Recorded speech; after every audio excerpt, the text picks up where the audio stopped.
చేస్తున్నారు ఆయన. Great. So పెద్ద క్యామియో. మీరు రేపు ఈరోజు సినిమా చూస్తే మీకు అర్థం అవుద్ది. ఆయన ఏదో ఊరికే తీసుకొచ్చారంటుండదు.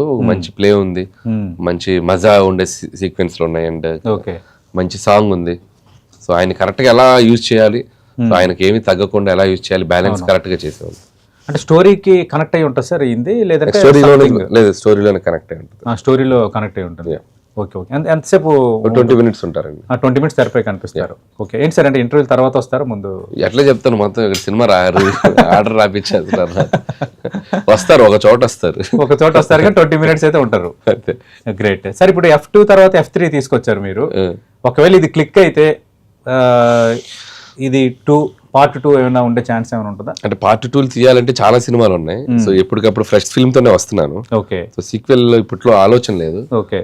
చేస్తే ఇప్పుడు అయితే నాకు తెలిసి ఫ్రెష్ సబ్జెక్టుల మీదే ఉన్నాను నేను. ఓకే. అంటే సీక్వెల్ అంటే ఇప్పుడు మీరు తీసుకున్న సినిమాలు లేదని సీక్వెల్ అనుకున్నారు గతంలో తీయాలి అని?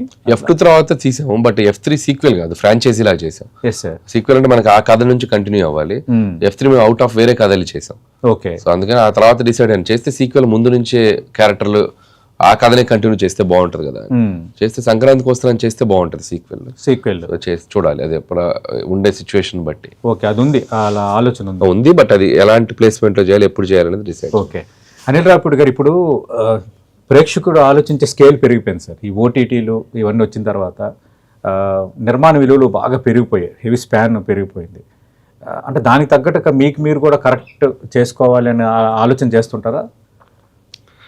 అంటే నాకు ఆడియన్స్కి నేను ఎలాంటి సినిమా తీయాలి, సో నెక్స్ట్ తీసిన ముందు సినిమా తాలూకు రిఫరెన్స్ దాన్ని తీసి నెక్స్ట్ సినిమా మీద ఉండకూడదు, సో ఇలాంటి జాగ్రత్తలు తీసుకుంటారండి. అండ్ ఇక టెక్నికాలిటీస్లో ఎప్పుడు ఏం చేయాలనేది ఒక స్ట్రాటజికల్గా వెళ్తున్నాను.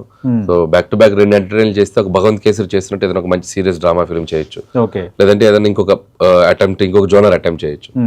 అది రన్నింగ్ లో తెలుస్తుంది అండి. 2-3 సినిమాలు అయ్యాక ఆడియన్స్ రిసీవ్ చేసుకునే విధానం, వాళ్ళు ఇచ్చే రివ్యూస్ ని బట్టి నెక్స్ట్ ఏం చేయాలో డిసైడ్ అవుతాను. ఓకే. అంటే ఇప్పుడు ఎందుకు ఈ మాట అంటున్నానంటే బిగ్ ప్రాజెక్ట్స్ కూడా బాల్తా కొట్టేస్తున్నాయి.